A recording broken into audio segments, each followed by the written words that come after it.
ಈಗ ಅಪಾಯವಿದೆ ಎಚ್ಚರಿಕೆ ಈ ಟೈಟಲ್ ಇಡಬೇಕಾದ್ರೆ ಅಥವಾ ಈ ಟೈಟಲ್ ಕೇಳಿದ್ಕೊಂಡು ಏನಪ್ಪ ಇದು ಅಂತ ನಿಜವಾಗ್ಲೂ ಅನ್ಸಿರುತ್ತೆ.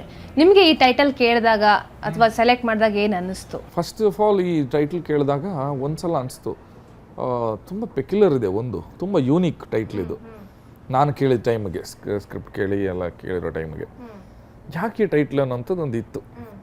ಬಟ್ ಯಾವಾಗ ನಾನು ಆ ಕಥೆನ ಓದಿದೆ ಕ್ಲೀನಾಗಿ, ನನಗೆ ಯಾವಾಗ ಆ ಸ್ಕ್ರಿಪ್ಟನ್ನ ಅರ್ಥ ಮಾಡ್ಕೊಳಕ್ಕೆ ಹೋದೆ, ನಾನು ಯಾವಾಗ ಆ ಸ್ಕ್ರಿಪ್ಟು ನಂದಾಗ್ತಾ ಹೋಯಿತು, ಅವಾಗ ಅನಿಸ್ತು ಪ್ರಾಬಬ್ಲಿ ಈ ಸಿನಿಮಾಗೆ ಅಪಾಯವಿದೆ ಎಚ್ಚರಿಕೆ ಬಿಟ್ಟರೆ ಬೇರೆ ಯಾವ ಟೈಟಲ್ನೂ ಇಡ್ಲಿಕ್ಕೆ ಸಾಧ್ಯ ಇಲ್ಲ ಅಂತ.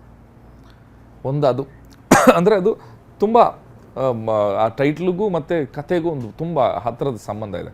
ಬಟ್ ಅಪಾಯದ ಎಚ್ಚರಿಕೆ ಅಂದರೆ ನಿಮ್ಮ ಎಲ್ಲರಿಗೂ ಗೊತ್ತಿರೋಂಥದ್ದು ಡೇಂಜರ್ ಝೋನ್.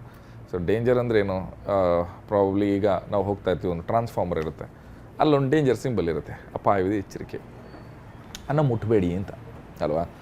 ಒಂದು ಬೆಟ್ಟದ ಕಡೆ ಹೋಗ್ತೀವಿ, ಅಲ್ಲೇನೋ ಒಂದು ಕೇಜ್ ಹಾಕಿರ್ತಾರೆ, ಆ ಕಡೆ ಹೋಗಬೇಡಿ, ಎಲ್ಲ ಅಪಾಯವಿದೆ ಎಚ್ಚರಿಕೆ, ಅಂದರೆ ಅಲ್ಲೆಲ್ಲೋ ಡೀಪ್ ಇದೆ.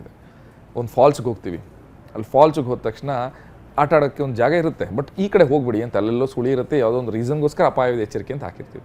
ಸಿನಿಮಾದಲ್ಲೂ ಅಷ್ಟೇ, ನಾವೇನೋ ಜರ್ನಿಲಿ ಇರ್ತೀವಿ, ಅಲ್ಲೊಂದು ಬೋರ್ಡ್ ಇರುತ್ತೆ ಅಪಾಯವಿದೆ ಎಚ್ಚರಿಕೆ ಅಂತ. ಅಂದರೆ ಬೋರ್ಡ್ ಅಂದರೆ ಲಿಟ್ರಲಿ ಬೋರ್ಡ್ ಅಂತಲ್ಲ, ನಮಗೊಂದು ವಾರ್ನಿಂಗ್ ಬರುತ್ತೆ, ಅಪಾಯವಿದೆ ಎಚ್ಚರಿಕೆ ಮಾಡಬೇಡ್ರೋ, ಇದಕ್ಕೆ ಹೋಗ್ಬೇಡ್ರೋ ಅಂತ.